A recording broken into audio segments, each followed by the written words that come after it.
இலங்கையின் முதற்தர சுற்றுலா தலம் ரீச்சாவின் மாபெரும் உணவு திருவிழா ஆகஸ்ட் மாதம் 7, 8, 9 மற்றும் 10 தேதிகளில் மாலை 6 மணி முதல் 10 மணி வரை இன்றே டிக்கெட்டுகளை பெற்றுக் கொள்ளுங்கள். வணக்கம். மீண்டும் மற்றொரு நிஜக்கண் நிகழ்ச்சியினூடாக சந்தித்திருக்கின்றோம்.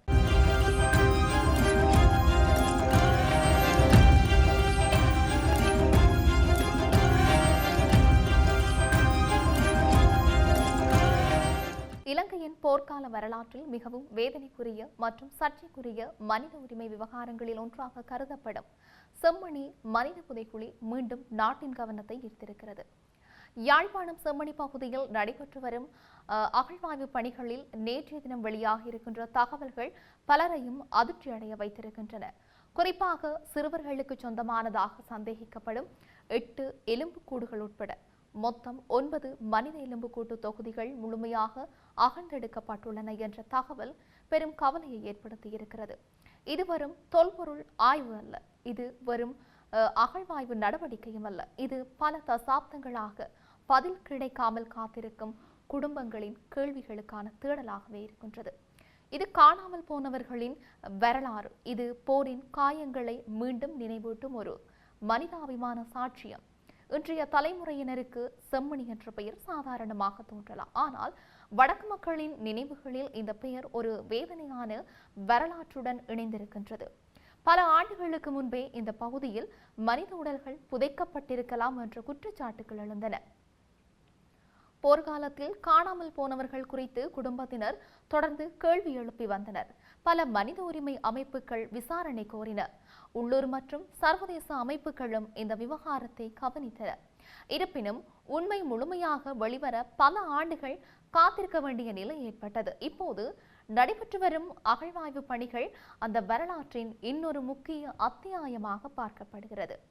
3ஆம் கட்ட அகழ்வாய்வு நடவடிக்கையின் 20வது நாள் பணிகள் நேற்று நடைபெற்றன. இந்த பணிகளின் போது ஆராய்ச்சியாளர்கள் மற்றும் நீதி மருத்துவ அதிகாரிகள் மிக முக்கியமான கண்டுபிடிப்புகளை மேற்கொண்டிருக்கிறார்கள். அதாவது அதன்படி மொத்தமாக 9 மனித எலும்புக்கூட்டு தொகுதிகள் அடையாளம் காணப்பட்டிருக்கின்றன. அவற்றில் 8 எலும்புக்கூடுகள் சிறுவர்களுக்கு சொந்தமானதாக இருக்கக்கூடும் என்று ஆரம்பகட்ட மதிப்பீடுகள் தெரிவித்திருக்கின்றன. மேலும் ஒரு சிசுவின் எலும்புக்கூடும் அடையாளம் காணப்பட்டிருக்கிறதாக தெரிவிக்கப்பட்டிருக்கிறது. இங்கேதான் இந்த விவகாரத்தின் மிகுந்த சோகமான பகுதி இருக்கின்றது. அதாவது ஏனென்றால் இந்த கண்டுபிடிக்கப்படுபவர்கள் வெறும் பெரியவர்கள் மட்டுமல்ல, குழந்தைகளும் இருக்கக்கூடும் என்ற சந்தேகம் தற்போது வலுப்பெற்று வருகின்றது.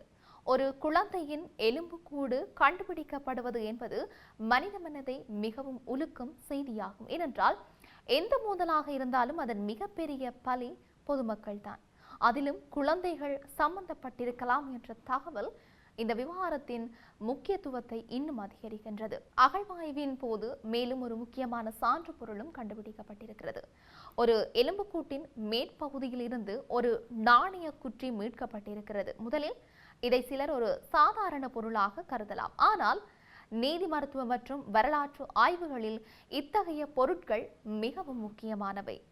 ஏன் தெரியுமா? ஒரு நாணயம் அல்லது உலோக பொருள் எந்த காலகட்டத்தை சேர்ந்தது என்பதை அறிவதன் மூலம் அந்த உடல் எந்த காலப்பகுதியில் புதைக்கப்பட்டிருக்கலாம் என்பதற்கான முக்கிய தடயங்கள் கிடைக்கலாம். அந்த நாணயத்தின் ஆண்டு, அதன் உற்பத்தி காலம், அதன் பயன்பாடு காலம், இவை அனைத்தும் பின்னர் நடைபெறும் விசாரணைகளில் முக்கிய பங்காற்றும். அதனால்தான் அந்த நாணய குட்டி தற்போது சான்று பொருளாக பதிவு செய்யப்பட்டிருக்கிறதாகவும் தெரிவிக்கப்பட்டிருக்கிறது. இந்த எண்ணிக்கைகள் தான் பலரை அதிர்ச்சியடைய செய்திருக்கின்றன. செம்மணியில் இதுவரைக்கும் நடைபெற்ற அகழ்வாய்வு பணிகளின் அடிப்படையில் 327 மனித எலும்புக்கூட்டு தொகுதிகள் அடையாளம் காணப்பட்டிருக்கின்றன. அவற்றில் 311 எலும்புக்கூடுகள் முழுமையாக அகழ்ந்தெடுக்கப்பட்டும் இருக்கின்றன. இந்த எண்ணிக்கை நாளுக்கு நாள் அதிகரித்து வருகின்றமையும் குறிப்பிடத்தக்கது. இதன் பொருள் என்ன? இந்த இடம் ஒரு சாதாரண புதைகுழி அல்ல, இது மிகப்பெரிய மனித புதைகுழியாக இருக்கக்கூடும் என்ற சந்தேகத்தை வலுப்படுத்துகின்றது. எலும்புக்கூடுகள் அகழ்ந்து எடுக்கப்பட்டதும் விசாரணை முடிவடைவதில்லை. உண்மையில் அதுதான் ஆரம்பமாக இருக்கின்றது. அடுத்த கட்டமாக நீதி மருத்துவ ஆய்வுகள் நடைபெறும். எலும்புகளின் வயது கணிக்கப்படும். ஆண் அல்லது பெண் என்பதை கண்டறிய முயற்சி செய்யப்படும். இறப்புக்கான சாத்தியமான காரணங்கள் ஆராயப்படும். தேவைப்பட்டால் DNA பரிசோதனைகளும் மேற்கொள்ளப்படலாம். காணாமல் போனவர்களின் குடும்பங்களிடமிருந்து பெறப்பட்ட மரபணு மாதிரிகளுடன் ஒப்பிட்டு அடையாளம் காணும் முயற்சிகளும் எதிர்காலத்தில் இடம்பெறலாம். இந்த அகழ்வாய்வு நடவடிக்கைகளை உள்ளூர் மட்டுமல்லாமல் சர்வதேச மனித உரிமை அமைப்புகளும் உன்னிப்பாக கவனித்து வருகின்றன. ஏனென்றால் இந்த புதைகுழி தொடர்பான உண்மைகள் வெளிவந்தால் போர்க்காலத்தில் என்ன நடந்தது, யார் காணாமல் போனார்கள், எத்தனை பேர் உயிரிழந்தார்கள் என்பது குறித்த புதிய தகவல்கள் கிடைக்கக்கூடும். அதனால் இந்த அகழ்வாய்வு வெறும் விஞ்ஞான நடவடிக்கை அல்ல, இது நீதியை தேடும் ஒரு முயற்சியாகவும் பார்க்கப்படுகிறது. இந்த செய்தியின் பின்னால் இன்னொரு மனித கதை இருக்கின்றது. அது காணாமல் போனவர்களின் குடும்பங்களின் கதை. பல தாய்மார்கள் இன்னும் காத்திருக்கின்றார்கள். பல தந்தைகள் பதில்களை தேடி வருகின்றார்கள். பல சகோதரர்கள் மற்றும் உறவினர்கள் தங்களுடைய அன்புக்குரியவர்கள் என்ன ஆனார்கள் என்பதை அறிய பல ஆண்டுகளாக போராடி வருகிறார்கள். அவர்களுக்கு இந்த அகழ்வாய்வு ஒரு நம்பிக்கை. ஒருவேளை அவர்கள் தேடும் பதில்கள் இங்கே கிடைக்கலாம். ஒருவேளை பல ஆண்டுகளாக காத்திருக்கும் உண்மை வெளிவரலாம். செம்மணி மனித புதைகுழி அகழ்வாய்வு இலங்கையின் சமகால வரலாற்றில் மிகவும் முக்கியமான மனிதாபிமான மற்றும் நீதிசார் விசாரணைகளில் ஒன்றாக மாறியிருக்குது. நேற்றைய தினம் மீட்கப்பட்ட சிறுவர்களுடைய எலும்புக்கூடுகள் தொடர்பான தகவல்கள் இந்த விவகாரத்தின் தீவிரத்தையும் உணர்ச்சிபூர்வ தன்மையையும் மேலும் உயர்த்தியிருக்கின்றன. அகழ்வாய்வு பணிகள் தொடர்ந்து முன்னெடுக்கப்பட்டு வருகின்றன. ஒவ்வொரு நாளும் புதிய தடயங்கள் கிடைக்கின்றன.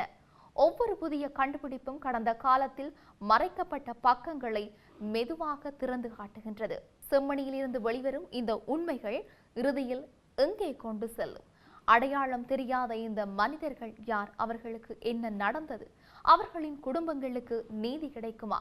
இந்த கேள்விகளுக்கான பதில்களை தேடும் பயணம் இன்னும் தொடர்ந்து கொண்டிருக்கின்றது. இப்படி இவையெல்லாம் ஒரு புறம் இருக்க, ஹார்மோஸ் நீரிணை அருகில் சென்று கொண்டிருந்த எண்ணெய் வணிக கப்பல் ஒன்று திங்கட்கிழமை பகல் திடீரென்று தீப்பற்றி எரிந்திருக்கின்றது.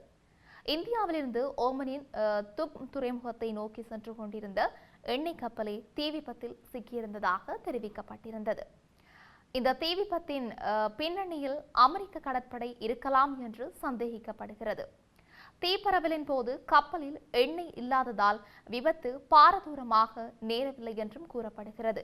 கப்பலில் தீ பரவியதை அடுத்து அதிலிருந்த 24 இந்திய மாலுமிகளையும் இந்திய கடற்படை ஹெலிகாப்டர்கள் பாதுகாப்பாக மீட்டிருக்கிறதாக இந்திய செய்திகள் தெரிவித்திருக்கின்றமையும் இங்கு குறிப்பிடத்தக்க ஒரு விடயமாகவே இருக்கின்றது. இப்படி இருக்க நாட்டில் இன்னும் என்னெல்லாம் நடக்கப் போகின்றது என்று நாங்களும் பொறுத்திருந்து பார்க்கலாம். மீண்டும் மற்றும் ஒரு பதிவினூடாக சந்திக்கலாம். வணக்கம்.